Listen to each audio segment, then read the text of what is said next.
Suami ibu-ibu mencari nafkah, ibu doakan di rumah, ya, bekerja dengan niat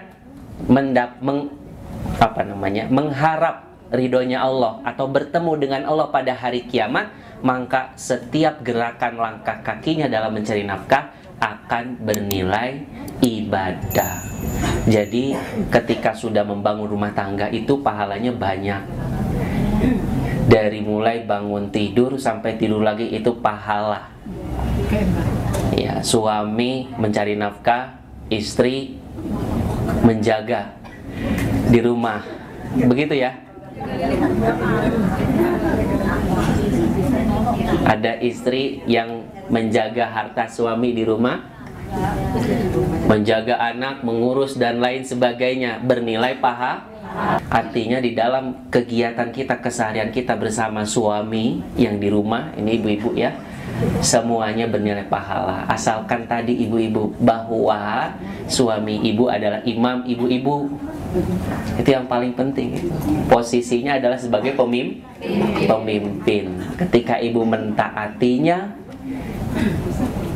di dalam rangka mentaati Allah Subhanahu wa Ta'ala.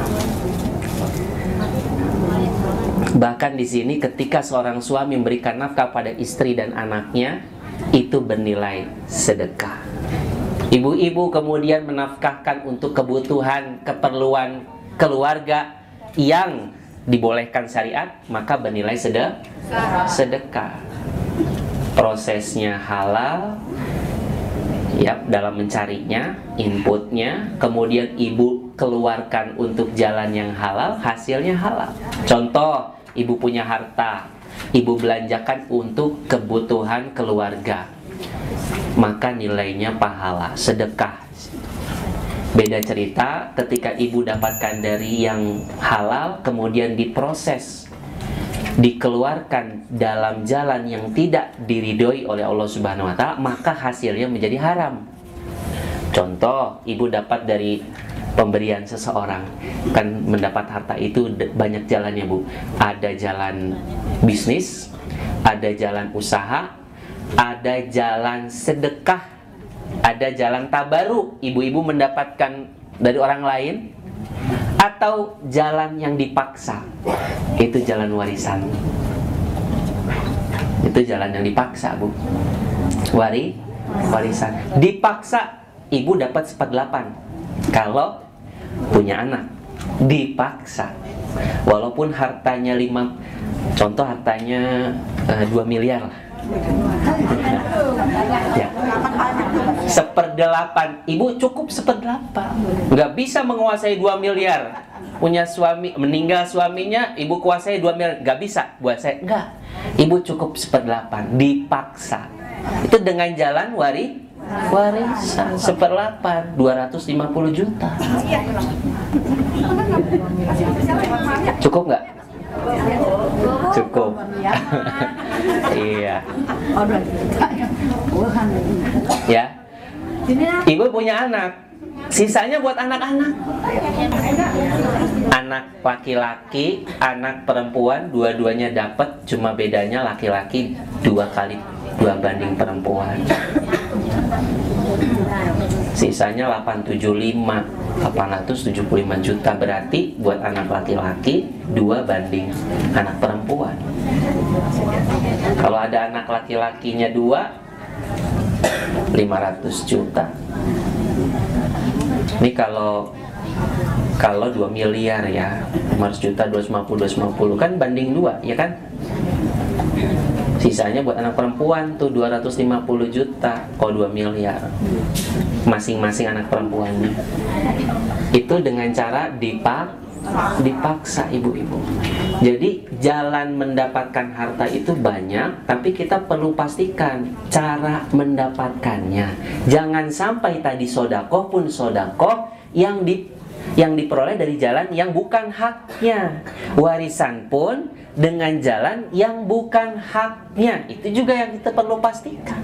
Untuk sebelum mengelola keuangan rumah tangga, sumber utama yang kita dapat itu perlu dipastikan apakah ada hak orang lain yang kita ambil atau tidak. Begitu juga tadi tabaru, memberi. Apakah orang yang memberi itu yang kita ketahui ya bahwa itu dari hasil yang tidak diridhoi oleh Allah Subhanahu wa Ta'ala. Jadi kita perlu juga memastikan itu ya Bu ya.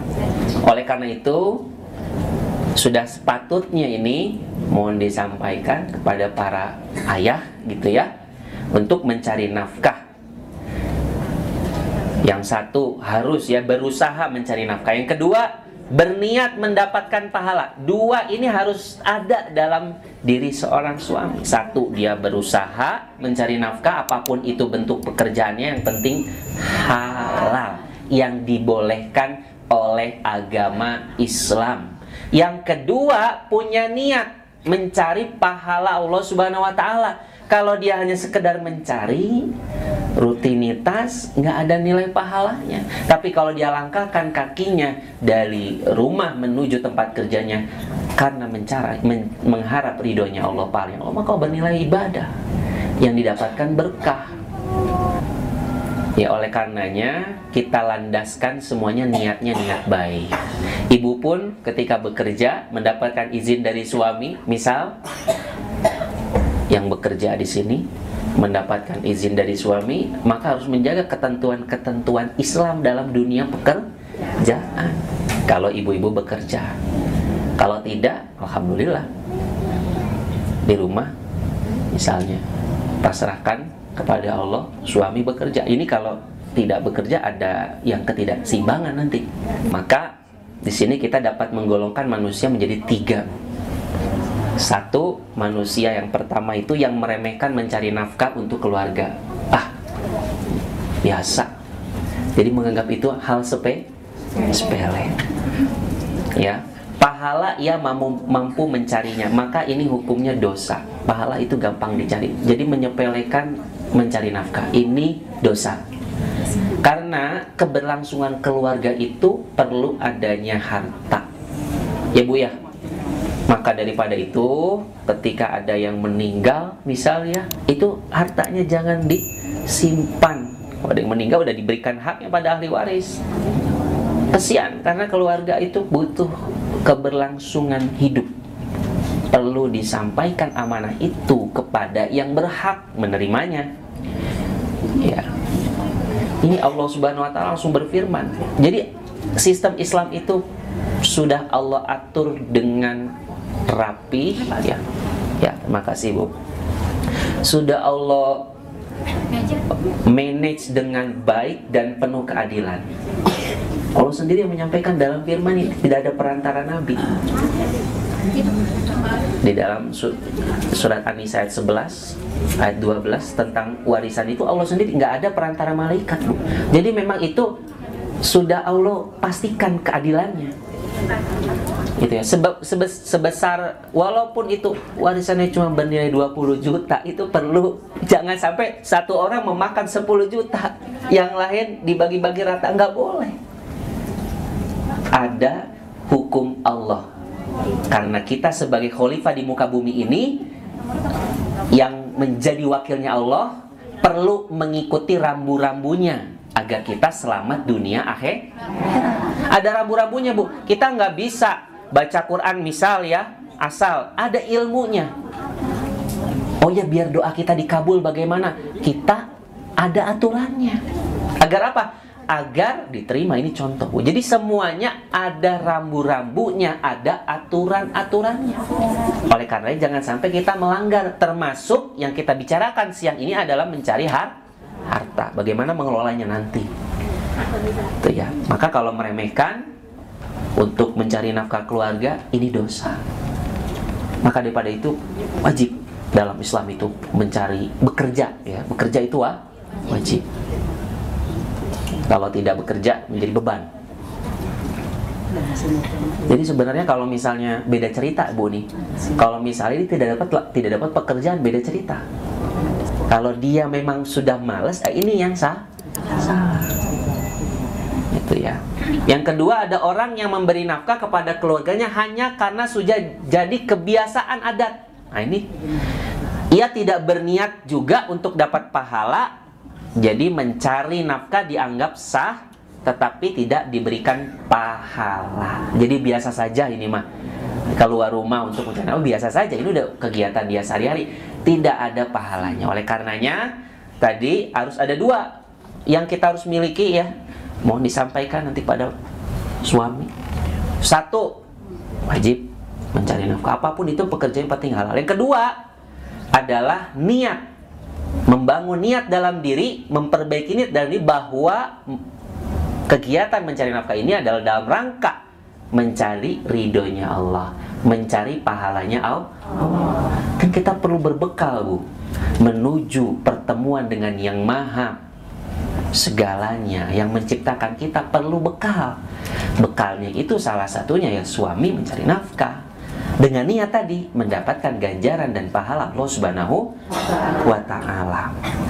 Dasarnya apa? Innamal a'malu binniyat wa innamal likulli imri'in ma nawa.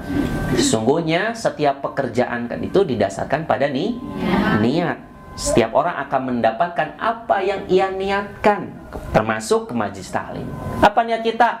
Mencari ilmu, mendapatkan ilmu. Karena ilmu ini adalah cahaya yang bisa menerangi kita. Betul apa tidak? Oleh karenanya ilmu ini cahaya Allah. Siapa yang hari ini mendapatkan ilmu pulang diamalkan, dia mendapatkan cahayanya Allah. Dia akan diberikan petunjuk dan keselamatan. Karena ilmu itu cahaya, Bu. Jadi kalau kita gelap itu gimana? Nggak kelihatan. Justru dengan ilmu kita akan terarah, termasuk dalam mengelola keuangan. Apakah prinsip-prinsip Islam itu sudah kita terapkan di dalam ekonomi keluarga kita? Ya. Yang ketiga, nih golongan yang ketiga itu yang mencari nafkah untuk keluarganya dan berharap pahala dari Allah. Nafkahnya ini sah, ia mendapatkan pahala. Nah, ini yang mulia. Jadi benar-benar dia keluar rumah, kegiatannya bukan hanya niatnya untuk ekonomi semata, tapi adanya mencari pahala Allah Subhanahu wa ta'ala. Sehingga ketika dia mau melakukan pekerjaan, misal dia punya kebijakan tanda tangan, dia tanda tangan, ini tanda tangan saya membawa maslahat. Begitu kalau dalam pengambil kebijakan. Kalau dalam penjual, yang saya jual ini dapat memberikan manfaat buat masyarakat, kan begitu.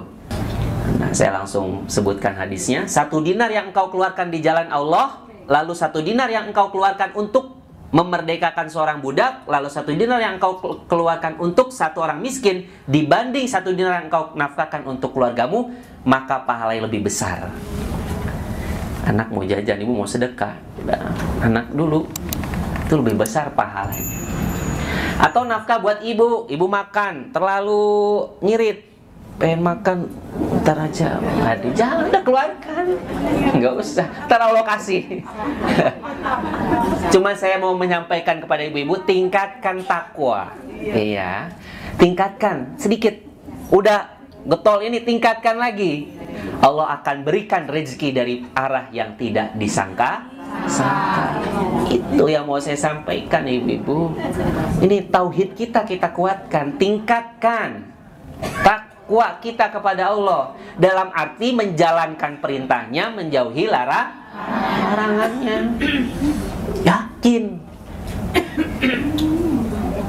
Kalau kita nggak yakin, ya sudah. Yakin. Kan Allah sendiri yang menyampaikan, wa ma min dabatin fil ardi illa 'alallahi rizquha.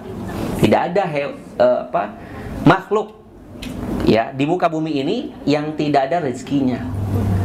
Allah lah, wa 'alallahi rizquha, Allah yang akan memberikan rezekinya. Bahkan kepada hewan melata pun Allah yang memberikan rezekinya. Jadi ini menunjukkan adanya keutamaan nafkah untuk keluarga.